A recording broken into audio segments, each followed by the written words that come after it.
Au commencement, il n'y avait rien. Un vide sombre et infini. Une toile vierge attendant le premier coup de pinceau cosmique. Puis, une voix, puissante et sereine, résonna à travers le néant. C'était la voix de Dieu. « Que la lumière soit », ordonna-t-il. Et à ces mots, l'univers prit vie. La lumière explosa, repoussant les ténèbres et peignant le vide de teintes vibrantes. Ce fut l'aube de la création, un moment de pure magie et d'émerveillement. Dieu regarda sa création et un profond sentiment de satisfaction emplit son cœur. « C'est bon », déclara-t-il. La lumière pulsait d'énergie, tourbillonnant et dansant. Dieu vit que la lumière était bonne et il la sépara des ténèbres. Il appela la lumière jour et les ténèbres nuit. Le premier jour était achevé, un témoignage de la puissance de la parole de Dieu et de la beauté de sa création. Ainsi commença le magnifique voyage de la création. Chaque jour, Dieu parlait, et ses paroles devenaient réalité. Il sculptait et modelait l'univers avec amour et soin, créant un chef-d'œuvre d'une complexité et d'une splendeur à couper le souffle. Le deuxième jour, Dieu créa une vaste étendue. Il l'appela le ciel, un dôme séparant les eaux d'en haut des eaux d'en bas. Le ciel s'étendait à travers l'univers, une toile bleue infinie sur laquelle Dieu peindrait ses merveilles. Dieu vit que cela était bon. Il avait créé un espace pour le souffle de la vie, une toile pour que le soleil, la lune et les étoiles puissent l'illuminer. Ainsi, le deuxième jour de la création prit fin, un témoignage de la créativité sans limite de Dieu. Le troisième jour, Dieu dit « Que les eaux sous le ciel se rassemblent en un seul lieu et que la terre ferme apparaisse. » Et il en fut ainsi. Les eaux obéirent, révélant une terre fertile, prête à éclater de vie. Dieu appela la terre ferme « terre » et les eaux rassemblées « mer ». Il regarda sa création, le cœur rempli de joie. « C'est bon », proclama-t-il. Le monde prenait forme, devenant une tapisserie de couleurs et de textures vibrantes. Section 5. Que la terre produise de la végétation. Puis, Dieu parla de nouveau. Que la terre produise de la végétation, des plantes portant semences, et des arbres fruitiers donnant du fruit selon leur espèce, et ayant en eux leurs semences sur la terre. Et il en fut ainsi. La terre explosa en une profusion de couleurs et de parfums. Des champs tapissés de vert émeraude, parsemés de fleurs de toutes les teintes imaginables, s'étendaient à perte de vue. Dieu vit que cela était bon. Il avait insufflé la vie au monde, le remplissant de beauté et de nourriture. Le troisième jour tirait à sa fin, un témoignage de la générosité sans borne de Dieu et du miracle de la création. Section 6. Des luminaires dans le firmament du ciel. Le quatrième jour, Dieu porta son attention vers les cieux. Il contempla l'immensité du firmament, cette vaste étendue qui s'étendait au-dessus de la terre. Il décida alors d'y placer des luminaires pour apporter de la lumière et de la beauté à sa création. Qu'il y ait des luminaires dans le firmament du ciel pour séparer le jour de la nuit, ordonna-t-il. Ces luminaires devaient non seulement illuminer la terre, mais aussi servir de repère pour les créatures qui y habiteraient, qu'ils servent de signes pour marquer les époques, les jours et les années. Et il en fut ainsi. Les luminaires devinrent des marqueurs du temps, permettant aux saisons de se succéder et aux jours de se distinguer les uns des autres. Le soleil, une boule de feu flamboyante, prit sa place dans le ciel, baignant le monde de chaleur et de lumière. Il devint le maître du jour, apportant vie et énergie à tout ce qui existait sur Terre. La lune, un doux globe argenté, émergea pour illuminer la nuit, guidant les créatures des ténèbres.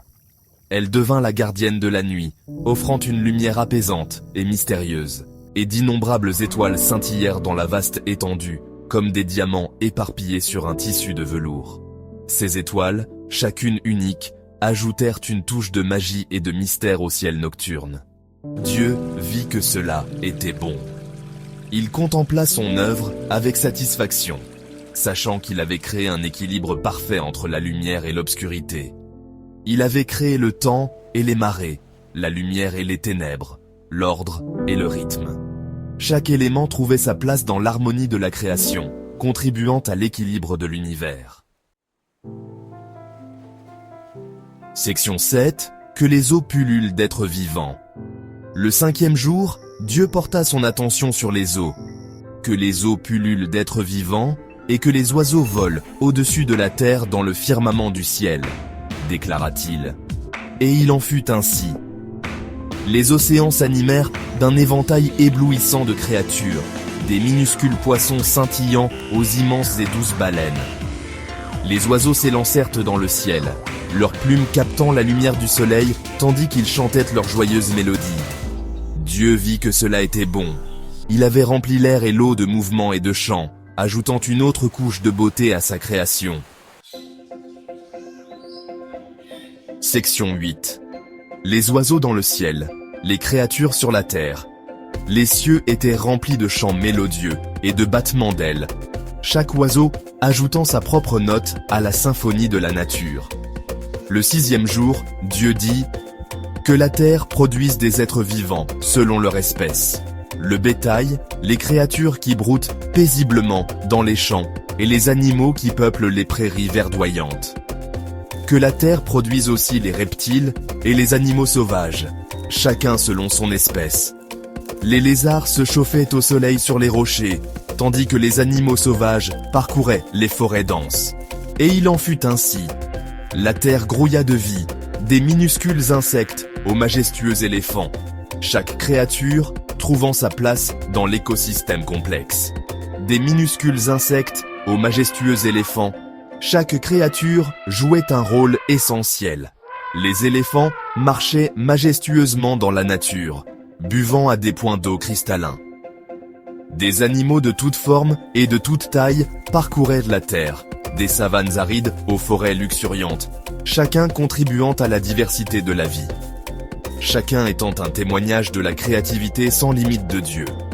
Les paysages majestueux étaient animés par des animaux qui broutaient sous un ciel magnifique. Dieu vit que cela était bon. Les couchers de soleil baignaient les paysages sereins d'une lumière dorée, ajoutant à la paix et à la beauté de la création. Il avait peuplé le monde de créatures grandes et petites, chacune trouvant son rôle dans l'harmonie de la nature.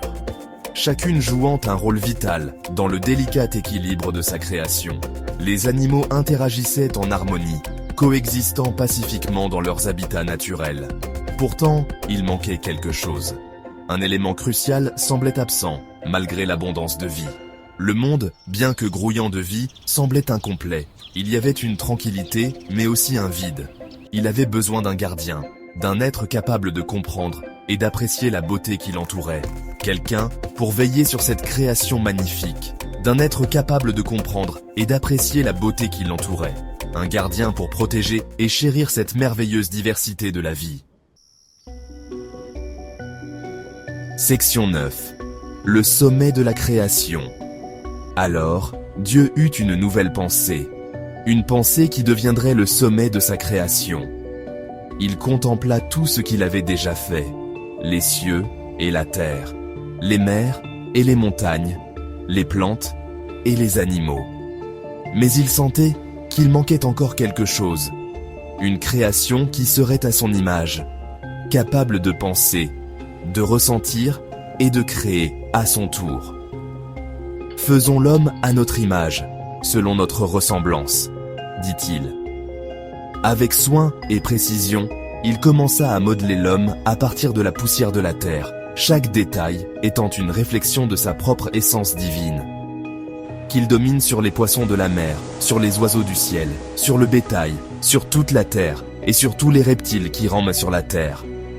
Dieu voulait que l'homme soit le gardien de sa création, qu'il prenne soin de chaque créature et de chaque plante, qu'il vive en harmonie avec tout ce qui l'entoure.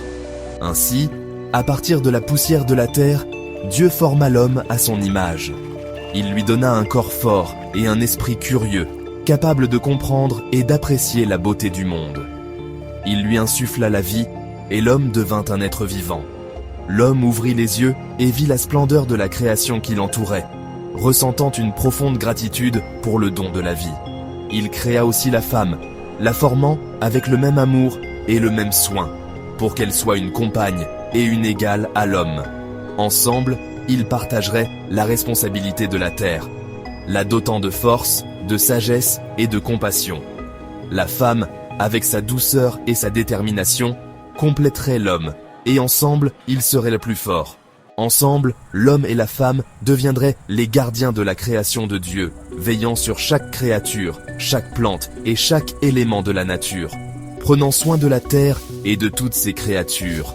Ils planteront des arbres, nourriront les animaux et protégeront l'environnement, assurant ainsi la pérennité de la vie sur terre. Dieu regarda tout ce qu'il avait fait, et voici, cela était très bon. Il vit l'harmonie entre l'homme et la nature, et il fut satisfait de son œuvre. Le monde était complet, une symphonie de vie et de beauté, où chaque créature avait sa place et son rôle. Les animaux, les plantes et les humains vivaient en parfaite harmonie, un témoignage de l'amour et de la puissance du Créateur. Chaque montagne, chaque rivière, chaque créature était une preuve de la grandeur de Dieu. Ainsi, le soir et le matin furent le 6e jour. Le cycle de la vie continuait, chaque jour apportant de nouvelles merveilles et de nouvelles découvertes.